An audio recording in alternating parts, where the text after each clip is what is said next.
we are here to bring you everything and anything surrounding Porsche. I'm Mike. I'm Aaron. And this is P-Car Talk. Welcome to another episode of P-Car Talk. I'm Mike. And I'm Aaron. And got a little bit of news to talk about on this episode and some stuff that's coming out, and then some updates of what's going on moving forward.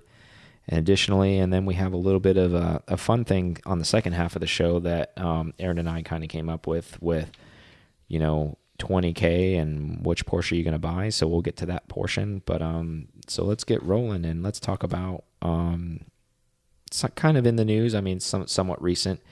That Boxster Bergspyder. What's that thing about? What is all that? It's an interesting exercise in engineering dynamics. Well put. So this is the based off the 909, which is the lightest race car that Porsche has ever raced. That's cool. I don't think I knew that. I don't think I knew that about that. That was what it was actually based off of. Yeah. So in 2015, what they ended up doing is taking a Boxster, and essentially, if you can imagine something that looked like it came from back in the day, race car wise, they chopped the windshield, so there's just a deflector, so there's no windshield. Yep. There's no roof, obviously, anymore. That's all the mechanical. Yeah, all single seater. So they took that out. They almost kind of put like a tonneau cover over the second seat area to help with aero to flow over the car. And they made this out of a Boxster. But the cool thing about it is it's not just an exercise and just design. They went ahead and put a GT4 engine in it as well. That's a good move. Yeah, exactly, right? Like we like power and we like that song that thing makes. So the 909 was a hill climb style race car for back in the day. So it's a super, super light car made for these hill climbs. It was a very successful car, the lightest car, like I said, ever that Porsche's ever made. So they were trying to do a modern take on this car. In 2015, they made this car.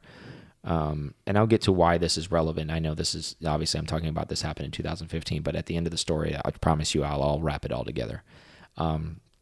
So they made this car as light as possible. They took everything out of the car. It was just basically engine and chassis, you know, like no amenities, no nothing. I mean, obviously it's a single seater. Talking about the newer Boxster. The what race they ended car up doing. of race cars. Yeah, the race car, like kind of like we talked about in prior episodes. If you totally gutted something, like gutted it all the way down. So they took a Boxster and did that. So then they tested it on the ring. This was in 2015. This car ran a 730 flat. Wow. So that's moving. Yeah, that's boogieing.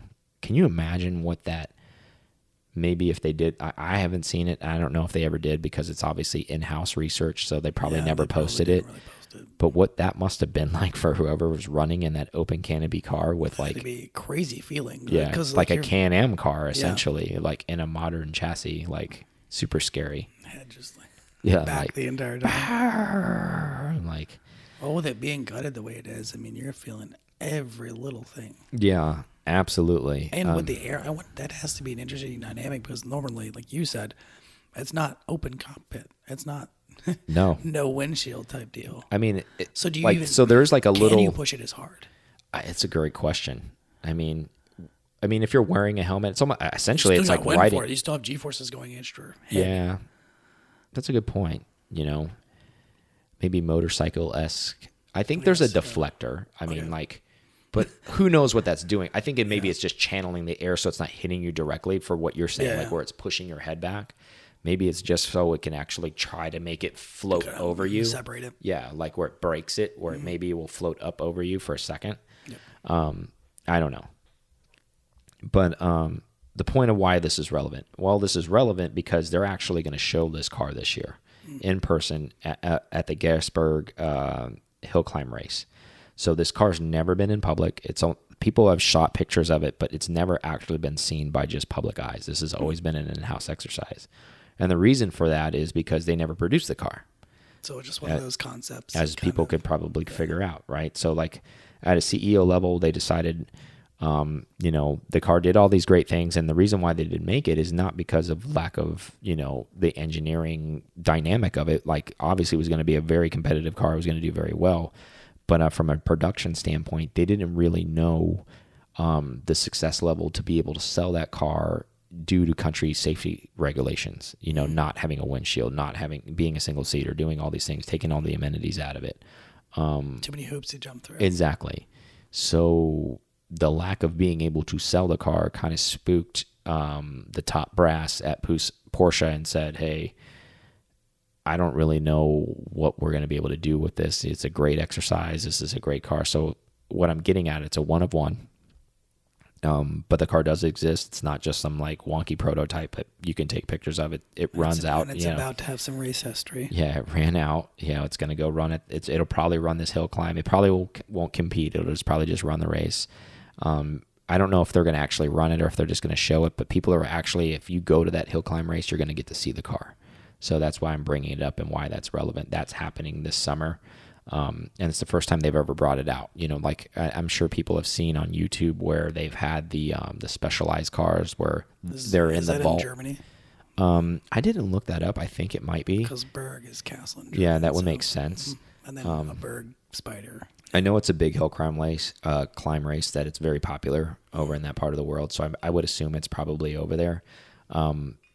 But again, the significance of this is. Yeah, they're bringing it that out to do they're actually showing people the car as opposed to being locked away in some vault where you get to see a YouTube video on it that somebody walks around the car and they're like, okay, this is this car. This was produced on this date. You're going to get to see it, maybe touch it, at least get photos of it, maybe not touch it.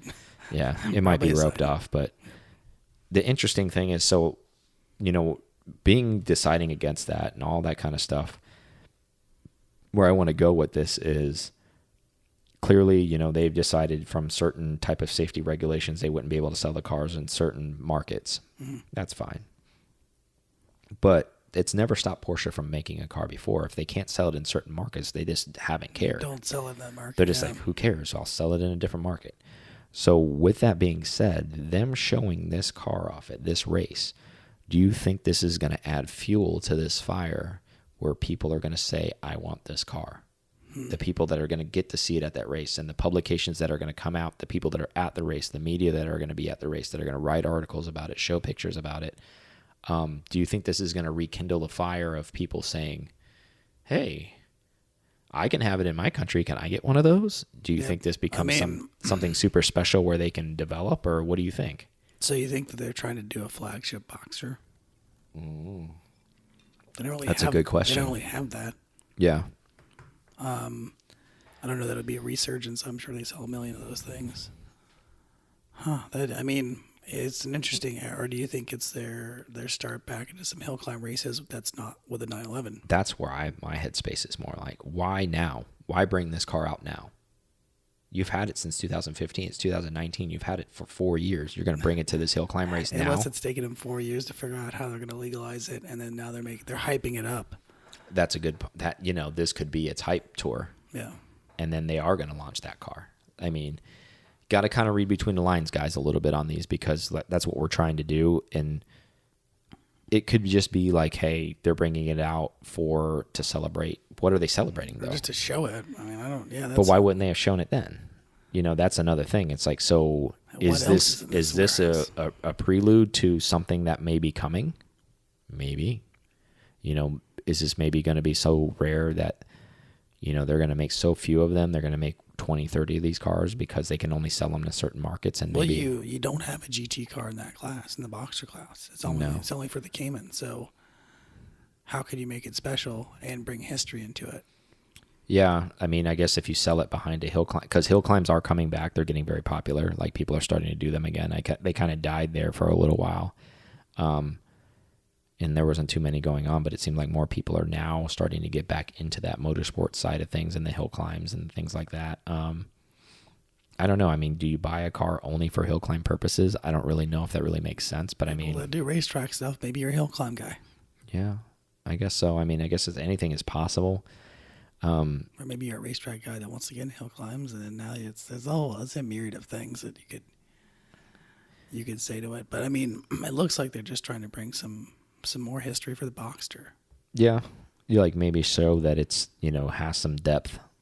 I mean, because you just don't have it. I mean, same thing with the Cayman. You really don't have a ton of history as far as race. I mean, I'm sure they're winning races, but not like the 911. So let's talk about that for a minute. So, okay, like you said, they didn't have, you know, that much history with the Boxster just because it's a newer car. Is this an opportunity missed for them to compete in maybe these hill climbs from a factory portion. I know their goal is to win Le Mans. They want to do these races. That's, as a factory, that's what they care about from a racing standpoint. But do you think, do they allocate some funds to maybe race in some of these type of races that are more kind of like a gentleman style racing, Get back into and what get they back used to into do. the core things, and do the Targa Flora type stuff, and they do all those type of things? Do you think this is an opportunity? I mean, they already have the car essentially developed. Do they start doing that? And it would really bolster sales even more because, oh, hey, my car DNA wise, my Boxster's not just a Boxster. Now, hey, they're racing. I agree with that. Hill Exactly. climbs, they're racing it here, they're racing it there. And you're getting more of that story feel that you've had with the 911 for so long. Is this an opportunity for them to infuse some more enthusiasm behind the Boxster? They're seeing what motorsports is doing for the 911. Could it be. Obviously has to do well Could for be. everything else. I mean, this could be the Boxster's race. It could be a hill climb. That could be their race. It certainly seems like this car is capable of doing. I mean, if they tested it on the ring and it ran a 730, I mean, I think it'll do just fine at the ring, at any type of hill climb. Yeah, I mean, even in this format with no additional R&D, I mean, from four years ago, they're still running that. If they run this exact format, I think this car will probably kick some serious butt. If it doesn't get better for new materials. Exactly. So interesting on that front, and that's why that's relevant. We thought that was kind of an interesting thing to talk about, because why would Porsche bring that all of a sudden? Why not last year's hill climb race? Why not the year before's? Why this year? Unless something else is coming behind it. It makes you think. It's like, okay, what's coming now? Why is this out? New model. Is it just a fluke? It can't be. Porsche's too calculated for just a fluke. No, it's calculated history, or at least Because otherwise they would have just buried this thing in the vault with all the other stuff they had made that never did anything, right? So it's just one of those concepts. We're not going to really do anything with it. Just here it is. And the fact that I can't speak for it because obviously I wasn't around back then, but even like a lot of these concepts and prototypes from back in the day, I don't think they paraded them around when it didn't do anything. I think they just said, okay, let's just keep the car and put it away. Yep, just a design. Hey, we can do this. It's an exercise. They put it away. I don't think they took them to these places where they're like, oh, that's the new Panamera prototype that never got developed, or that's this. Do you think they're going to do them in different colors than what they are, just the green and white, or do you think that's going to be kind of if they released it, it's just going to be in those colors for? I think they would just probably release them in that one color just because it's so iconic, and that was the car that everyone recognizes. I think the only difference was, and I saw like the newer one, that the only difference in my mind I didn't see a meatball on the side of the car. Yeah. I think maybe they throw a meatball number on the car and then you're good to go to start competing. I think it'd be neat. I like the idea of like racing. Customer racing hill climb car. Yeah, I like the idea of that. Honestly, I mean, that's what they're doing for the racetracks. Yeah, if you don't want to take it to that level where you're spending that crazy amount of money, like if you're doing a hill climb race, it's usually a lot shorter of a race. It's less stress on the car. It's less stress on the driver. That's something a gentleman driver could probably easily accomplish. Even maybe your average Joe, like maybe you can make your own team of guys up and where you guys all go in on a car like that, and you go and I don't know what the spec series is for that hill climbs. I'm not, I'll be totally transparent. I don't no idea. Not all the hills here in Florida. Yeah, exactly. I don't know what the requirements are in regards to those series. I don't know if there's enough to even make a series, to be honest with you. But I think it would be kind of neat if there was one, if there isn't one and that exists. And I don't know. See, that's the next thing is I don't know enough about this car where is it outclassed? Meaning like, is it outclassing all the other cars? Is it cannot compete with the other cars because of this displacement in the car? Or, I don't know if it's a 2-liter and under class. I don't know what all the classes are. Yeah, you don't see how it stacks up to everybody else. Exactly. So you is don't. It competitive? Is it going to be competitive? Competitive? Yeah. Or is it going to get, is it in the unlimited class where there's cars running like 700 horsepower in that class and it's going to get whipped? Yeah. Even though it runs these great times just because it doesn't have the horsepower to compete. I don't know those things. But I think it's a cool exercise, and I think there's got to be something behind door number 2 when they're doing this whole like magic card and the shell game moving around. Like there's a purpose behind this. This car is not just showing up at this hill climb Marketing just dollars to have to have profiting dollars somewhere. just to show up because that they're doing out of the kindness of their heart. Oh, hey, we're Porsche. We want you guys to see this. We've been hiding it for 4 years. It just doesn't add up. You know, if you're a guy or a gal that can read between the lines, this just doesn't make sense. There's something else coming here. It may not be this year. It might not be next year, but there's something coming here. Oh, for sure. So that's one of the reasons why we bring that up. Do you think that, in the sense of like just to kind of close out this topic a little bit, is this something that Porsche would even care to capitalize on, you think? I don't know. I mean, I don't see where. I'm sure they're selling a ton of Boxsters, a ton of Caymans, a ton of everything else that they normally sell. I don't know that they're going to gain a giant percentage that they don't already have. Yeah, you don't think, what you're saying is you don't think there's going to be a big leap, right? No, I mean, what could you do where the Boxster just changes forever? I mean, the 718 design has been a great design for them and holding on to it. Mm-hmm. I don't know. I don't know where they go and better it from where it's at. I don't see this being a catalyst for something else. For crazy change. Yeah, for something else. That's a good point. That's a good way to look at it too, though, because you can look at it to say, well, maybe they're not going to develop this car because from a marketing standpoint, is it going to really infuse that much more enthusiasm into the car? I don't know. They do a lot of R&D. They do a lot of market research. Maybe we know something we don't know. They know. In the sense of we're not Boxster shoppers, we're not in that market. So maybe there's a decline and we don't know that. Times are tough. Yeah, maybe they've seen the first time in their history where they've sold a lot less than they used to sell. And maybe this will fire people back up. Yeah, they think they might have hit market saturation. It could be. Maybe. And this could show them to say, hey, Boxsters are racing. These are race cars too, guys. Race cars. And, really give some support to the brand to say, hey, this is our hill climb car now, guys. I think it could be that entry into their GT style I think that'd be car. fun. I would be interested in doing a hill climb. I mean, like at Goodwood, that's what it is, a hill climb, and I'll be at that event. Like, so I'm excited to see all those cars do that hill climb. I mean, that is a short, fun event. Hill climbs generally are still fun. exciting. You're still getting There's really still close a lot to of that brick wall. there's still a lot of people there. Stone wall.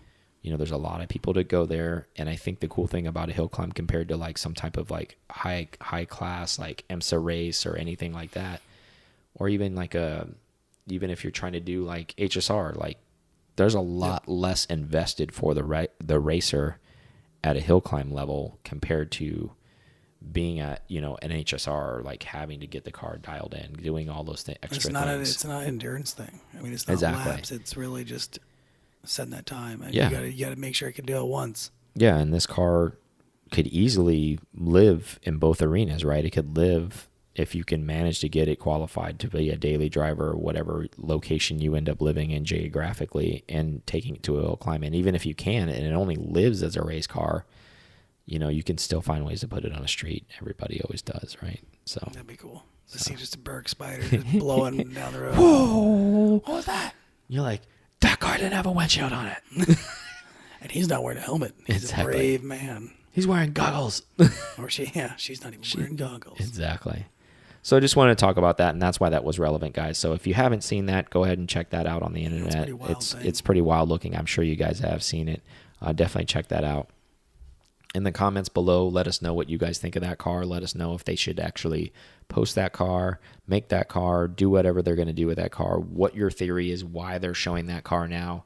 Go ahead and put your comments in, and that's your comments. We want to see those on YouTube. So there's a comment section for that. Aaron runs a comment section, so he'll just watch it. Like throw you a emoji like middle finger back or something if he doesn't like what you said to him. Block. But moving on. Okay, so let's talk about the P-Car Breakfast. This is being held every second Saturday in the Tampa area. What's the purpose of this? Let's talk about that. Why are we doing this? Our P-Car meetup, as I think we've named the event. Yeah, why are we doing this? So we can break down that 911, 356, 944, those type of just niched clubs. Yeah. and kind of bring that together and get a little bit more local community Agreed. togetherness and, Yeah. and learning, like meeting other people. Get to know thy neighbor, right? Exactly. So some requirements behind this, as far as, we've been asked a couple questions, and this was just, as we shot the invite out, and it's nothing official. So if you guys want to come, that's cool. If you don't want to come, that's cool. Also, we're just trying to build up the local community here in the Tampa Bay area. So if you're a listener in the area or you're visiting in the area, it's every second Saturday. It's going to be at 7:30 a.m. It's going to be at the Goody Goody Burger in Hyde Park. Top floor yeah. of the To get that building. full details, go to our Facebook page. The invite is a standing invite on there. Aaron controls that. He'll make sure that it's updates for, as it's coming every year. The address is on there. It's going to be on the top level parking garage. You can't miss it. It's across the street from Goody Goody Burger. And do you have to have a Porsche to come to the event? We've been asked that. No, you don't. You have to be an enthusiast, though. So if you like Porsche and you're interested in Porsche, those are the kind of people we want you to start mingling, because the whole purpose of it, we're kind of, and I'll give Patrick full accolades. It's kind of the ethos behind what he did with Luftgekühlt. We're just trying to get people to conversate with one another that live inside the same community, to know one another, to maybe build friendships, build relationships with each other within the community. Yep. So that's the whole goal. That's the real goal behind everything.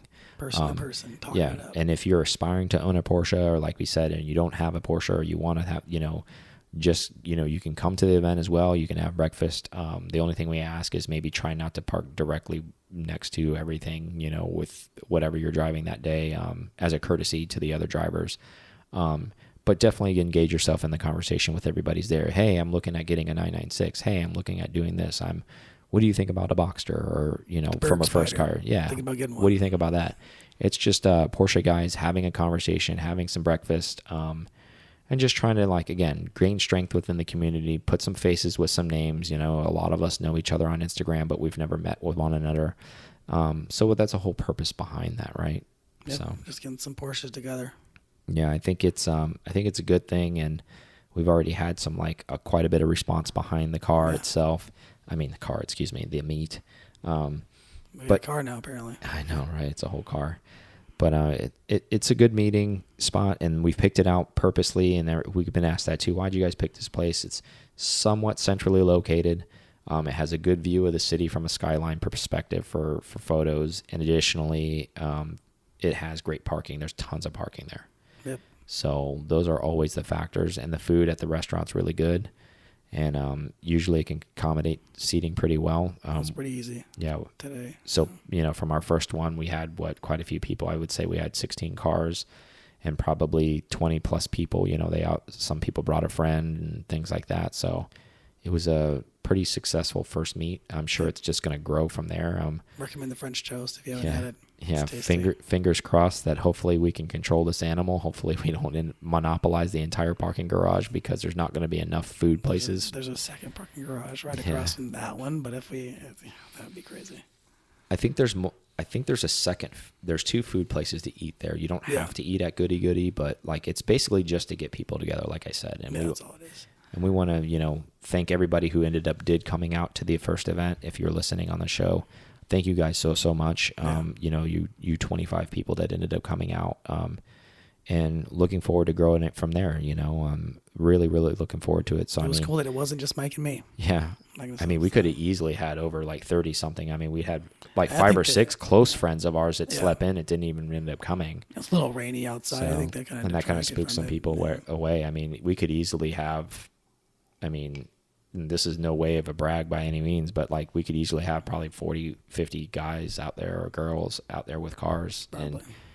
And that's kind of the goal, as far as to get everybody mingling with one another. And we have a lot of cars and coffee in the area, and there's nothing wrong with that. But when you're trying to commingle, a 911 person or a Cayman person with a Chevy Chevelle guy, that doesn't really mix always. Those two worlds just don't. Yeah, don't match down. Yeah. Drag strip versus the road. Yeah, course. they all have the core car enthusiasm, and we're not trying to isolate those type of people. But what we're trying to do is actually get to know the Porsche guys better, or the Porsche girls better that are in the area, the enthusiasts, essentially. Strengthen the internal community. Exactly. Build the relationships up. Clearly we're all enthusiasts in the area, so what we want to do is kind of continue to do that and build that strength, and get to know each other better instead of just oh, hey, yeah, I've seen your car before. Maybe I get to know your first name as opposed to, exactly. oh, you're the guy who drives that car. And I know you guys know out there what we're talking about. Like the I'm motorsport livery one we saw. Yeah, they're like, oh, you drive the blue 964. I know your car. I don't know you. Oh, you drive the red 964. I've seen your car 1,000 times. I've never met you before. So we're trying to get over that hump to say, oh, that's Mike's car. Oh, that's Aaron's car. Oh, that's Drew's car. Like that kind of deal where people can talk to each other. People exchange phone numbers. Oh, they know it's my car. They're like, how high is that 997? Good point. And to go a little further, I know we're talking a lot about on the topic, but like if there's an issue with the car, so you have somebody to bounce an idea off of as opposed to just maybe taking it to the independent to get your car fixed if you're not capable of fixing your car, or saying somebody that maybe has a similar car that you had to say, hey, my under load, my car sounds like it's making this weird like ticking noise, or what do you think that is? And somebody can send a text out to a friend, or somebody has a similar car, or maybe a similar problem. They're like, I know exactly what that is, or I don't know what that is, but where do you live at? Oh, hey, I live here. Oh, that's 5 minutes from my house. I'll swing by. Let's go check it out. And that's the whole idea behind that. We're trying to bring the bad news. Yeah. Bring the strength into the community to say, help each other out, to say, yeah, you probably had to take it in. Oh, that's nothing. It sounds like you probably had a blown plug or something like that. So that's the whole goal behind that, and again, don't want to kind of harp on that too much more. Again, as a reminder, the newsletter's out on pcartalk.com. Get on there, get on the newsletter, quit messing around, put your email on there so we can tell you all the good stuff that's happening, like this particular event, or if we're going to Petite, when we are going there, or we're going to be in Atlanta, or we're going to be in Chicago, or we're going to be in Houston, or where we're going to be at. And if you want to meet up with us, that's why you need to be on the newsletter, because by the time you're listening to this, it's probably already happened. Oh, no, you missed out. Yeah, exactly. And it also tells you all the cool stuff that's happening, all the limited stuff that Aaron's working on the website as far as working on our artists and getting stuff out there so you can be in the know. And you can share it. Yeah, exactly. And you can share it with everybody else. So we're going to take a quick break and we will be right back. Yep. Thank you guys listening to PCAR Talk so much. We appreciate you guys so much. I can't say that enough. Please go to pcartalk.com and check that out. We have a virtual membership on there. We are on there on Tuesdays meeting with you guys. Become a virtual member. We would solely appreciate that so much. Also check us out on YouTube. We release videos on Mondays, Thursdays, and Fridays. Help support the channel. Everything we're doing is trying to bring the community closer together. We definitely appreciate that. Also, when you go onto YouTube, if you could subscribe, maybe pass it along, make a comment, we really appreciate that. Again, circling back to pcartalk.com, there is a newsletter created on there. Please put your information in there. That way we can keep you up to date on anything that's coming forward and anything that we're going to be doing moving forward, and all the exciting things that are coming out. And again, the virtual membership is on pcartalk.com. Now back to the show. All right. So we just want to lead with, we want to thank everyone for listening and supporting us so much. We love you guys so much. Thank you guys out there. And we're so grateful and thankful for everybody who's supporting us, like reposting things. 4 poster sales and 3 t-shirts. We're doing, Smart ass. Fire. Yeah. But as far as like the reshares on the community, I'll be the neutral part. Aaron's being disgruntled. Thanks for buying the 4 shirts. That's awesome. No, I'm just kidding. I know he's joking. But we are really humble. Like, thank you guys so much for being there for us, reposting things, helping us out, helping us grow, saying good things, having positive influences. And we can't say that enough. I know we say that a lot, and it sounds watered down because we say thank you a lot, but we really do mean it. Like, and we do love everyone in the community so much. And we want to try to spread as much positive vibes as we can. That's our whole goal here. So positivity. All right. Enough lovey-dovey stuff, right? Like, I'm feeling weird. So something might happen. We have to turn the cameras off. No. But so I've been thinking a lot. And unfortunately that goes bad. No, I'm just kidding. But in all seriousness, we get a lot of questions about what should my first Porsche be? What should we do? I'm interested in buying my first Porsche. What can I do? and we didn't ever get a dollar figure from any of these people ever asking those things. But I kind of thought, what's a roundabout figure that, isn't too pretentious, but seems pretty affordable for a lot of people. And if you're not one of those people who can afford this number, I'm sorry. Like, I don't mean it to be sounding like pretentious at all, but I just found like I thought a pretty even round number was doable for most people, working class people. Grand, right? Yeah. So we're talking about $200,000 now. 20 grand, right? What can I get for 20 grand? Yeah, it's better than buying a Camry, right? Yeah. Or I mean, even if you have a Camry as a second car, if you can get even if you have to finance it, even if you don't have 20 grand to drop, like you can get financing on 20 grand or drop money down. You could pay 20% of that down on a vehicle and get financing or whatever. And you can get an enthusiast type of car and get into the club and start experiencing things, right? So I thought to myself, what kind of cars could we get for 20 grand? So here's the 4 that I kind of picked that I kind of thought at that price point were that. And all of these cars were under 20 grand. So you can go on Auto Trader, find them now. You could probably even get them less than 20 grand. So it wasn't like 19,999. They're all going up now. We're talking about P-Card talk. It's over. Ready. The 80 people that listen to us create that ripple effect. Game over. But in all seriousness, so here are the 4 cars that I found. And now I'm going to kind of pick Aaron's brain of these 4, which ones he would buy. And then we're going to play a game of why he didn't pick the other 3 and the one that he did pick. That was a great game. Yeah, so then I'll pick Aaron's terrible at these games. No, I'm just kidding. Now, all of these cars are manual transmissions. I didn't look up any Triptronic stuff. I put in a manual feed, so all of these cars are under 20 grand, and they're all manuals. So, number 1, 944 Turbo. Yes, I did find them for under $20,000. Granted, they were $19K on the head. They didn't have a gazillion miles. The couple that I found were like 79,000 miles. Oh, that's actually really not good. too bad. I actually found a super rare one. You can go out there now because I don't have the funds to buy it. But if you go on Auto Trader right now, if it's still available, there was an ice cream metallic one for sale. I've never seen an ice cream metallic. Yeah, me neither. And I saw that was the first one that popped up in my feed, and I was like, oh my God. Did it have, what color interior did it have? Did it have the crazy, like the rose, whatever? No. It wasn't a special edition. I actually think it just had black interior. So it was actually that's good. perfect, It was a then. great spec. It was Man. an unbelievable spec. And I think they wanted 1945 for the car, and it had 79,000 miles on it. Well, what's still out there? Somebody make a move. Man. Yeah, exactly. Finder's fee on this end. So that's car number 1. Type of car, not the exact car, but like you can find 944 turbos for under 20. Second car, Boxster. Boxster. Yeah, any type of Boxster, manual transmission. You can get them in Boxster S for under 20 grand. They've been around since 98. Yep. Clearly, you can you get a well-maintained one, you're good to go. IMS fixed on it, move on. Cayman. You can find a Cayman for under $20,000. What a cool car to have for under $20,000. And then 996 Carrera 2s and 4s. Some cabs were in there, but they were all manuals. I wouldn't want a cab, but there were coupes in there as well at that price.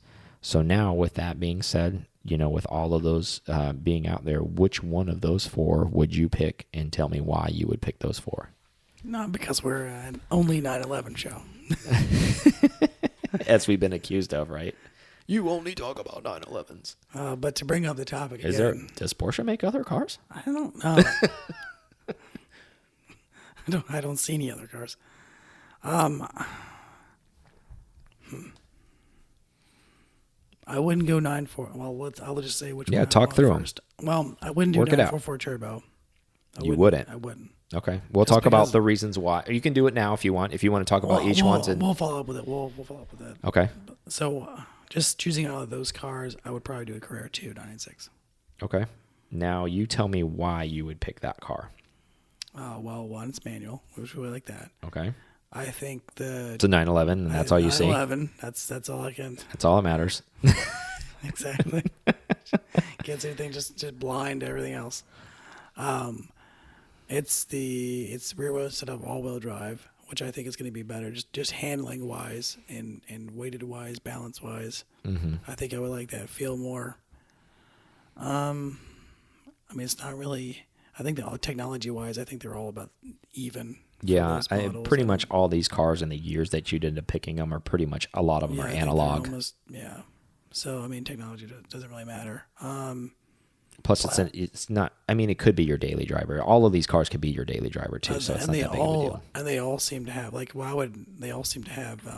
They could have potential issues. So you're all Exactly, right? They could be fixed already. Yeah, they all have their bugaboos that you could like. Most of these are fixed with IMS bearings. Yep. A lot of them are actually. Yeah. It gets you into a 911 brand for like, I mean, that's a really good $120,000. point, actually, right? Yeah. I mean, you can get into the 911 moniker for under 20 grand. Try it out. That's if a you great don't one. like it, then sell it. And go buy it. And you're not going to lose money. Else. You're not going to lose money on it. Yeah. That's a good point. So I like the idea of you bringing that up because it has staying power as far as money goes. So you're not going to. They can't get any lower. Yeah. Like I don't know. No, they won't. They won't. There's no more bottom. Actually, they're already on the uptick. Even the 996 Carrera 2s, the total bottom end base ones, like if you do IMS on them, people are actually like seeking those out. I saw one recently. You heard it here.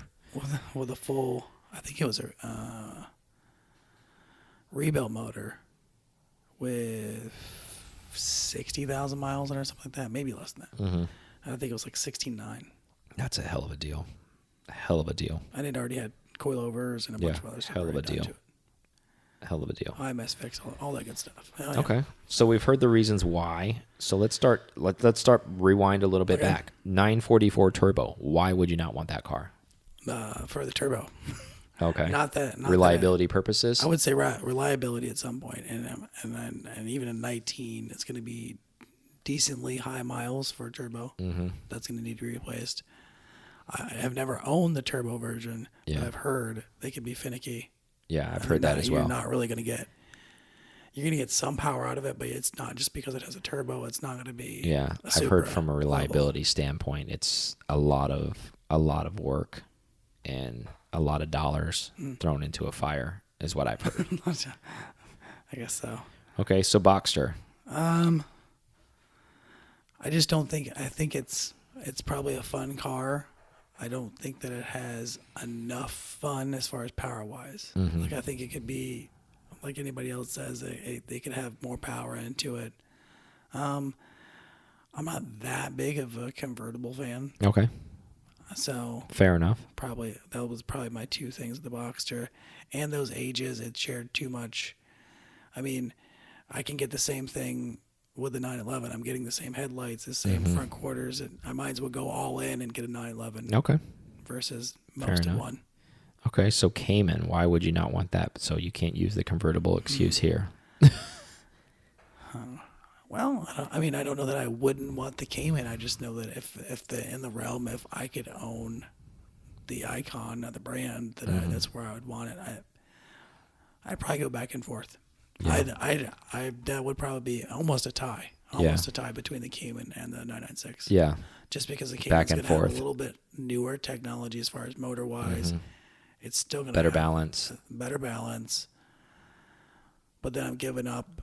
I don't know. I'm still giving up the 911 brand. I'm still giving up that rear end, the feels that you're what not they're gonna known get for. You're not going to get anywhere else. Yeah. Okay. I like those answers. Good to go.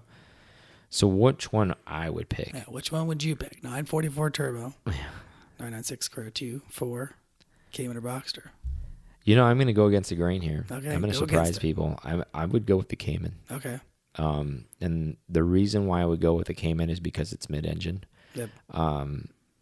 Like we talked about before, I think you're going to get a lot of, and we're talking about first Porsches now. You know what I mean? Like, I think from a progression standpoint, I think it's a great entry level car. It's going to do a lot of great things for you. You're going to get a lot of great experiences with that car. Same thing, make sure that the IMS is okay on that car as well. And I think from livability wise, like that car actually, surprisingly enough, because it has a front and a rear hatch, like you can actually utilize that car. You can still put roof bars on it. So if you're like a young professional or a young working adult, or you're out on your own and you have a job, you could actually daily this car. So that's kind of where my mindset went to. If I had $20K to spend and I was maybe about, and even if I was a family guy and I had an SUV or something that I had to have for the family and I wanted to get my first car, I think on this car you wouldn't lose your shirt on either. If you bought right and the IMS was fixed, like you could enjoy this car for a long time. even if you didn't want to enjoy it for a long time, if it was your stepping stone into a 911, you could own it for 3, maybe 4 years, sell it probably for what you have in it, and take that money and that equity and put that into a 911 at that point. So it almost kind of gives you a progression of something to look forward to. Not saying that a 996 isn't a great thing to have. I would like to own that car too. And I think a part of me of why I didn't decide to do that is because maybe you picked the 911. Can't have one. Yeah, I have one. Exactly. I don't want the same car as you, so I got to have something better than you. No, I'm just kidding. But I think it's a good car, and to give it a fair shake, I think there's a lot of aspects of it. It sounds really good too. Like we heard one. But we heard one in when we were in California that was straight pipe to Cayman R that sounded really, really tough, really, really mean. Not getting the Cayman R for 20, but if you could. No, you're not. But I mean, you're getting a getting lot of the juice. You're not getting all of it. You're getting a lot of the juice. And you're still getting a Porsche at the end of the day. Let's think about exactly. that. Either way, and you're still getting for that money. Yeah. It's amazing. I mean, from a practicality standpoint, two things can be argued. A very close second is the 996 Carrera 2 for me. But I didn't want, I guess consistency. Didn't want to have the exact same car. Like another perspective, I guess, why that other car is good as the Cayman is because of those things. I think it does a lot of those things. And, we flip-flopped a little bit. Like you said, Cayman was a very second close for you. And, the 911's a very second close for me. However, at the end of the day, I agree with what you were saying about the 911. You can get into the 911 mark at that price, and that's a really good price to be able to do that at. But I think the Cayman is, depending on what you want to use it for, if you live in certain environments and maybe you want to autocross the car, it's going to handle better than a 996 is going to handle. Yeah, it's newer. So, and they look really good too. So, speaking of looking good, what colors would you go? What color was your guards red and black interior? Yeah, no. Honestly, like for a Cayman, I always kind of like. When I look at them for some reason, I always think of like the older, like 901s a little bit. Okay. Like, like the almost kind of that silhouette. Because of the roof line. Yeah, the roof line. Yeah, longness. The longer, like, not arching back, but just like slow grade back. I know that's a far-fetched comparison, but like that's kind of what I maybe can see a little bit of that car, living in that car. I feel like that car is... I don't think that car should be in a flashy color, in my personal opinion. Like, I think silver looks really good in that car. And I know that's really dull sounding, but I think that car looks really good in silver for some reason. I think just like That's where I thought you were going. Polar silver in that car, good to go. Like super simple, black interior, nothing like it screams at you. And then on top of that too, it's a real good resale car, because if it's not your forever car, it's Silver something. sells. Yeah, you can sell it again where people can be modest about it and still move on. With your 996, what would you go with? Guards what color? red, black interior. Is that why you said No, that? I've had a friend. Our friend Tim had one in guards red, and it was with black interior on. Did he get rid of the car? You said had one? Yep, he got rid It's of gone? it. He sold it. I didn't know that. A few months ago. Why did he sell that car? That's a good car.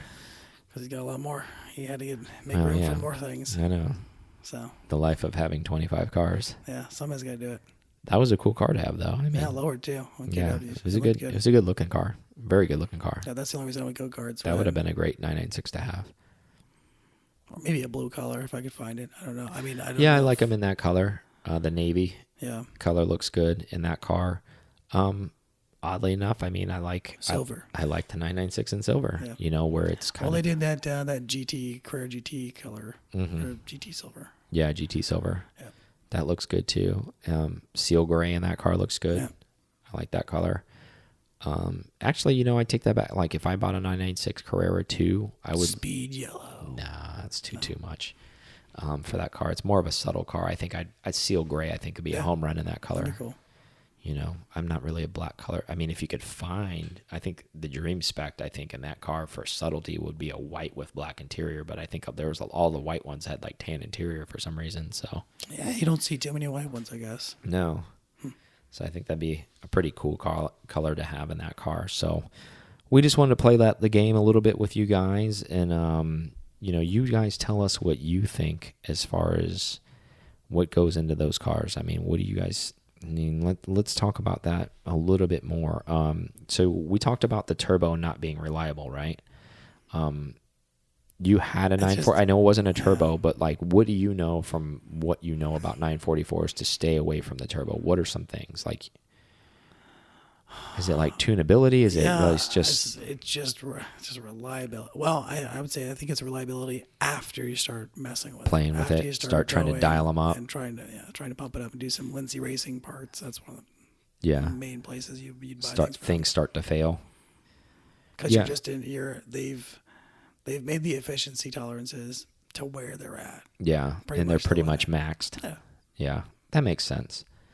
I mean, I've always been, believe it or not, I've always liked the way that car looks a lot. And, I mean, you could get so what I would honestly do, I'd go away from the 944 turbo and go S2, and just get the bigger 3-liter. And Daily and go drive that, it, maybe. and go that way. I mean, because you cancel the turbo out and you still have just as much. I mean, Yeah, a you're good amount of NAing. power. Yeah, And you get the front, which Yeah. is the cool part. exactly. You get the pop-up headlights, right? That's why I kind of threw that car in there. I thought that was pretty sexy. I've always liked the 16 944. candles. Yeah, I've always liked that car for that reason. And, it's never out of the realm. It could be one of the Porsches that I own at some point. It won't be the only Porsche that I own, but it'd be kind of fun to have one. And, So you think they'll ever bring that back? Like just retro weird stuff? well, I mean, obviously the pop-up headlights can't come back, right, for safety regulations, so that's never going to happen. But maybe, I don't know. It's hard to say. I mean, I think it's a cool car. Retroing, or they're bringing everything else back. Yeah, I think if they, like we talked about in a prior episode, I think if they're ever going to bring back a front engine car, it's going to be the 928 with a big V8. It's going to be the GT Cruiser. It's going to be high dollars. There's probably just no reason for them to the bring it ethos behind the 944 was to have a cheaper entry level type of car. back. And now Boxster and Cayman exist. Exactly. So I don't think so. I mean, I just don't really. And they're putting the flat fours in those cars now, right? So what would they do? Like put a, I mean, in the 718, like they've gone to that level. And they might be changing. Yeah, exactly. So what would they put like in the, would they put an inline 4 in the front of this with a turbo and try to make They it? don't have anything to line up that would make sense for it. Yeah. So I don't really ever see this car coming back. And it's probably better for it because, how much the market for it would probably just totally tank if something new came out. Honestly, like if I had infinite funds, believe it or not, like, and to be like kind of a retro guy, I'd like to drive a 944 non-turbo, like you said, like a 3-liter as like my daily car. I think that'd be a fun daily car to drive around town where you're not trying to blast around and, like 50-50 balance. where you're not trying to like rip up the asphalt, like, get the AC working good, get all the stuff working properly. You want 85 and up. Yeah. And they changed the Everything interiors, working made it properly where, nice, 35 and a half. you want to go grab some lunch, you go pop in that thing instead of dropping in the 911. You go take that thing. It's Fuel cool. economy is good too. Yeah, it's got cool retro pop-up headlights. As long as it doesn't catch on fire, you're great. Yeah, GT Cruiser. It's got the hatch, got a lot of room for that stuff. It's kind of cool. That's true. I mean, it's kind of a practical daily car. Bring back the pop-ups and the hatchback. Yeah, it's kind of an old school, like practical daily type of car. I mean, I like that car a lot. As far as the Boxster goes, I don't pick that car just for the simple fact that, I'm the same way as you. I'm not a big convertible guy. Maybe if I lived in SoCal and I lived in a place where it never rained, but we live in Florida and it rains pretty much 250 days a year. Granted, it's not torrential downpours, don't get me wrong, but it does rain. And my wife has a convertible. She has a S2000, and, just having experiences with convertibles, even if you're running the AC in Florida, it's so hot. You're sticking to the leather seats. It really just doesn't make sense. You don't really put the top down a whole lot here. And that's one of the main reasons why I'd stay away from it. Not because of all the other. Well, you could get a hard top. There's the argument. But Yeah, then I would just get a Cayman, right? Like essentially. The body styling on a Cayman's way better than any hard top. You Yeah, get on a Boxster. I mean, why not buy the Cayman at that point if you're going to do that? Especially if you have the $20K to spend. And that's kind of how I landed at the Cayman. I think it is a good entry level car. As far as pricing goes, I think you could get one quite as significantly cheaper than a 996 Carrera 2. I mean, you're still under 20, but maybe you'll have some money left over if you ended up buying a Cayman. And But yeah, I would say the 996 Carrera 2 was a very, very close second. I mean, if we have to put it on a point scale, like 1 to 10, like if I came in was a 10, like the Carrera 2 was like a 9.5. I mean, Okay. it wasn't far behind.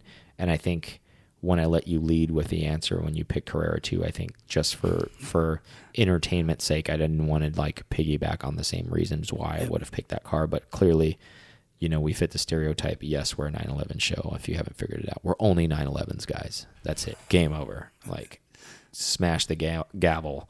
Just jokes. But literally, there's a lot of good cars. I mean, I just talked about why I would love to own a 944. So we're not a 911 show. But I mean, I think there's a lot of cool cars. I mean, I'd like to own a 928 too. Like, if I had the funds. I told you, like, I think we talked about it on one of the blogs. Manual, Yeah, like briefly about like, man, and you know, it's a Porsche V8. I mean, they're not many. Yeah, exactly. Like, how cool would that be if you did have the funds where, you know, you could get that car spruced up properly, but it wasn't your only car, where you could say, hey, I'm going to drive from Tampa to, you know, Cape Cod and go spend the weekend up there with my wife at a bread and breakfast, and I'm going to take the 928. How cool of a drive would that be? Yeah, that'd be cool. You know, you put the luggage in the hatch, you go up there in super retro style, and the car's working great. It's highway cruiser. It's made for the Nürburgring. I mean, that thing is just chewing up the miles. Like, I would love to own something like that. But in this case, I can afford one Porsche, and it's a 911, and it's a 964. So that's what lives in my garage at this moment. Like, if somebody wants to plant a bunch of money trees out and, you know, outside, and they can start plucking dollars off it, yeah, own all of these cars. I mean, really, like, they all have their own attributes, to be completely honest with you. Oh, for sure. It's all a different experience. Otherwise, they wouldn't make a Boxster and a Cayman. Exactly, right? So I think at the end of the day is we wanted to give you guys some variety on the 4 that we picked there. That way, anybody who's on the fence that isn't a Porsche guy, that's kind of listening, that wants to get into Porsche and doesn't want to basically go all in at $70,000, $80,000 and, you know, have the wife angry at him or something like that. This is more of a stomachable bill, right? Like the $20K with maybe these 4. Yep. That way you can get whatever approval system you have in there. Yeah. And liking the community and making friends and all that, and that just gives you the stepping stone for the next purchase if you want to, or just keep loving what you bought. Yeah. And to be fair, I would say, you know, to keep the balance in the house, I would probably stay away from the 944 Turbo. I put that in there as kind of my old school exotic choice. I go 944S too. Yeah. I think that's probably, that would actually probably line up with everything else being NA. Yeah, that's a cool car, yeah.